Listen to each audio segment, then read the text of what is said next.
मंत्री संजय शिरसाट यांनी आज मराठा नेते मनोज जरांगे पाटील यांची भेट घेतली। त्यांच्या तब्येतीबाबत चौकशी करण्यासाठी आलो आहे असे शिरसाट यांनी सांगितलं। या भेटीदरम्यान अनेक मुद्द्यांवर चर्चा झाल्याचेही शिरसाट यांनी सांगितले। पाहूयात। जरांगे पाटलांचा उपोषणानंतर आज मी त्यांना भेटायला आलो।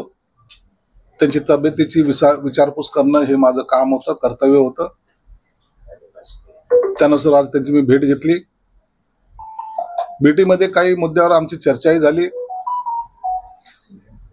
आरक्षण हा विषयच नाही तर इतर विद्यार्थ्यांच्या विषयावर सुद्धा त्यांनी मला काही सूचना केल्यात। निश्चित त्याची अंमलबजावणी होणार आहे। आजच्या चर्चेमध्ये त्यांनी शिंदे समिती जी काही गठीत केली, त्यांना जी काही मुदतवाढ दिलेली, त्यांचं काम चालू झाल्याचं नसल्याचं त्यांनी मला निदर्शनास आणून दिलेलं आहे। दुसरी एक महत्त्वाची गोष्ट, हैदराबाद आणि दुसरं सातारा संस्थांचा गॅजेटवर जे काही नोटिफिकेशन काढणार होते ते आणखी काढलेलं नाही असं त्यांचं एक म्हणणं होतं। हे सरकारच्या कार्य टाकण्याचं काम जरूर मी सोमवारी करेन।